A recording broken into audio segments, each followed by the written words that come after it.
Today I'm going to discuss about a company which is essentially a toll booth on the global tech economy, especially in the AI cycle. Look around the room you're in right now. Your phone, your laptop, the TV, the car in your driveway. Every single one of those devices has hundreds, sometimes thousands of tiny metal and plastic connectors holding it together. They are the parts nobody talks about, the parts that make the whole thing actually work. And I'm going to discuss about a company that has quietly dominated this invisible business for about 94 years.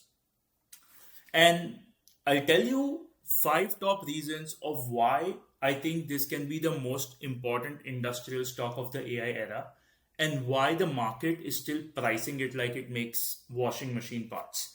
So, putting it all together, every piece of technology that you've ever touched is held together by connectors. Your phones, your laptops, EV, data center, jets.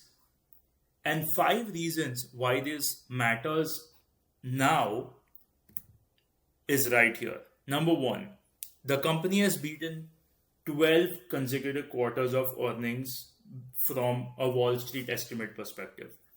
They are growing about 52%. Their revenue has jumped to 23 billion and profit has nearly doubled. From an industry perspective, the EV industry actually uses 3 to 5 times more parts versus a gas powered car. As we know, a lot of states, especially speaking of the US, also China, and a lot of European countries are moving towards EV from a climate and environmental perspective and depending the reliance of gas, which is why it's also critical. Number four is CEO has a lot of vested interest in the company. Usually, executives only have such a big stake when they really believe in the future of the company. And the last one is there's 243% cash growth. The cash pile has surged to $11.4 billion. That's a lot from a company that was not having so much of cash pile. So let's move on and understand why this company is critical. What's the moat? What are the competitive advantages? And we'll discuss what the future holds for this company. All right, now let's discuss, is this a company need or a nice to have?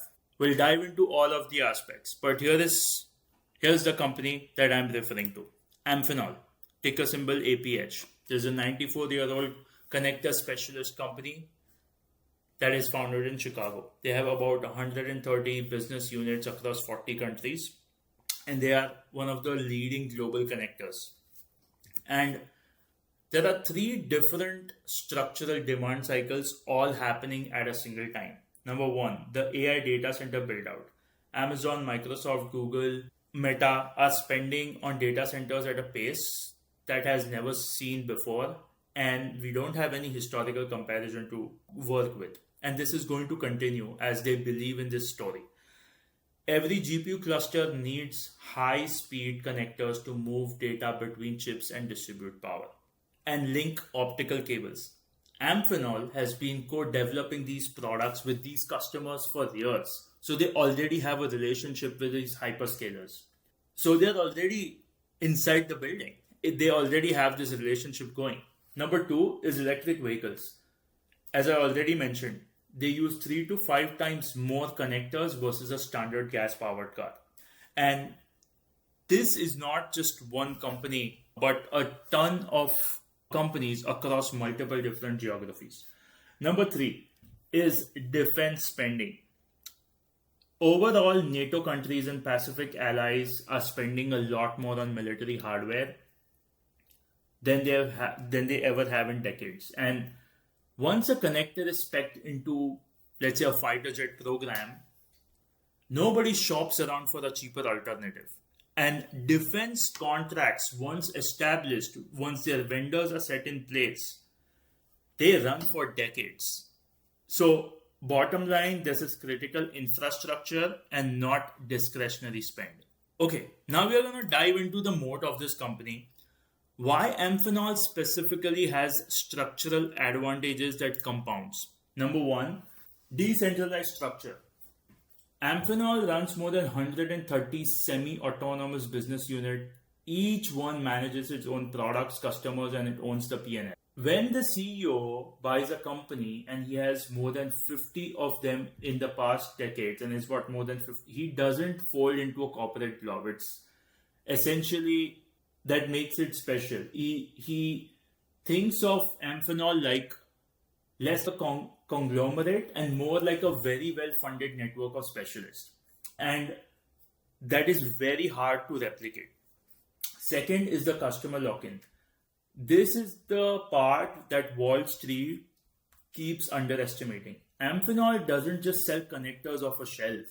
The company sends its engineers to sit inside the customer's design team, sometimes for a year or more, co-developing the product from scratch. By the time you are done, the connector is so customized to your system that switching to a competitor means starting the entire process all over again. And nobody wants to do that, especially when there is so much of capex that goes into building these data centers and working with these hyperscalers. This is the reason that Amphenol has been beating earnings 12 quarters in a row. So it's something that you don't see that, and analysts keep underestimating how sticky this can be. And the last piece is the acquisition engine. Amphenol buys niche connector specialists at disciplined valuations, typically 6 to 10 times of their EBITDA, and plugs them into its global manufacturing scale and customer relationships. So they continue to do about 50 plus deals in a decade. Each one has a moat that connects with what they are good at. And with every acquisition Amphenol makes, it's very hard to compete with them. And the result is that it is the second largest connector manufacturer in the world, gaining share in segments that matter most for the next 10 to 20 years.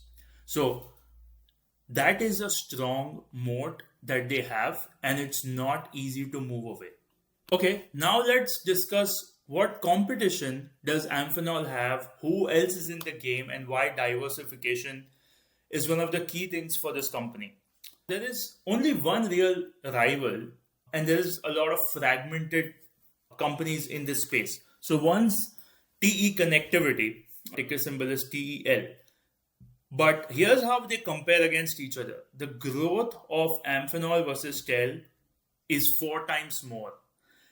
The operating margins are much, much higher for Amphenol.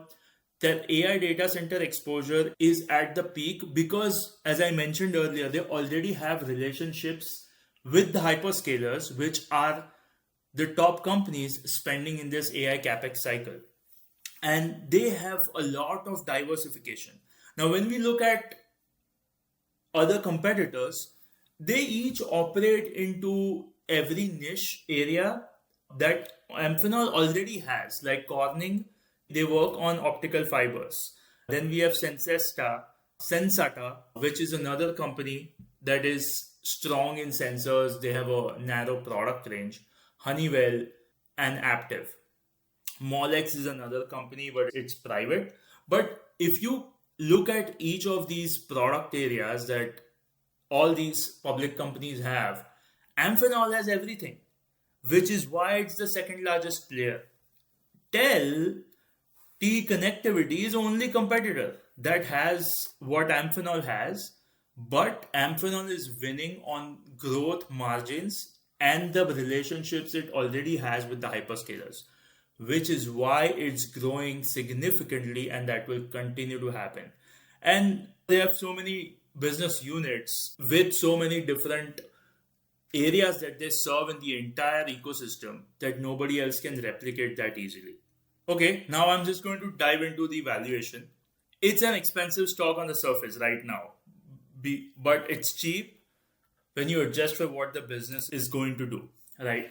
On the surface, we have a forward P of 34, which is quite pricey. And from a trailing perspective, we are at about 45. Now, that is expensive for an industrial stock. Price to 8 times sales is also expensive. Now, on the surface, if we go by the traditional fundamentals, it's not going to be cheap and it's going to look very expensive. But if you look closer with how other industries are operating, let's say the electronic equipment industry is the closest competitor as a benchmark that I've taken into, it's actually trading at a discount. Now, and that's just at the trailing level. But at a forward level, it is expensive. If you just compare that with the PEG ratio of S&P 500, it's cheaper. So that these are some crazy things that are there. That 5 years EPS growth is 242%. It's double, more than double than any of the industry or their peers average. And this is where it is expensive, but you have to factor in that they are growing revenues 50% with profits growing by 80 to 90% every year. So their earnings per share are constantly exploding, and it will continue to go until this AI build out cycle will continue. And I don't believe it will slow down until 2028. But after that, it can. But which is why in the first phase, which I think is a scarcity phase of this AI super cycle, all will continue to win in the next few years. Okay. I also want to touch upon the risks that we need to consider, and every one of them is quite important to understand. So please do your research before owning this company. Now, there are 5 things that I have rated from medium, high to low. Again, from a valuation, it is a bit pricey. I feel you can start a position. I have myself started a smaller position in this company, and I will continue to build my position on it when I do get that opportunity. My entry price sits right around 120. So if it gets to that price, that is the entry point that I'll be looking for. Now, second is the biggest one, which I just touched upon earlier, is the AI capex slowdown. Now, right now, I don't think that will happen, but I think the next 2 to 3 years, it can. If there is a cash flow crunch for these hyperscalers, because there is a lot of capex that's being spent coming from the free cash flow of these hyperscalers. So if they pull back, then the entire industry could see a slowdown. It could be a temporary phase, but that's when stabilization happens. But I don't see that happening until 2028 or maybe early 2029. So there is a lot of runway, and a lot will already be baked in by then. So that is one. So I don't see that happening right away. But it is important to understand that they can pull back anytime, and that is a high risk. The moment that happens, companies' fundamentals start to reflect those numbers if the pullback on spend happens. And this won't just affect this company, but a lot of other industries that are associated to this capex that's being built. The third is, again, just the China exposure. Amphenol has a significant amount of operations in China, and tariffs, export controls, escalation around Taiwan could definitely disrupt some operations, and that is one thing that we need to consider. The other one is the cyclical industrial demand. Again, this industry has always been a cyclical industry in the past decade. Like, even if you look at stocks like Micron or ASML or any other chip stocks, they have always been cyclical. So it can continue to happen, where if the AI capex slows down and there is enough demand that has done, or there's not much demand left after that point, then that cyclicality could start to show in the numbers, and that is where it can not reach where we intend to. But I don't see this cyclicality right now. Again, I see this happening when the capex or the spending slows down. I don't see that happening in the next 2 to 3 years. So I think that's a meaningful time for us to see good gains of what the company is projected to grow from an earnings per share. But yes, it does remain a risk. And the last one is acquisition. Again, they acquire a lot of companies that fits their entire portfolio. And one kind of bad acquisition can throw the numbers off here and there. And I think that's a low risk because they are a very old player industry and they know what they should buy and what they should not. So I don't think it's a very high risk, but yes, you can always make one bad acquisition and that can affect your overall returns. So take your bets accordingly and have your position sizes accordingly. My entry point is around $120. That's when I entered, and I think I am continuing to build positions on it. But please do your own research. This is only for education purposes. This is not financial advice. You should only invest what you're willing to lose. Just covering what this all adds up to, the bottom line is we have a quiet compounder that is hiding inside the biggest tech cycle in the history.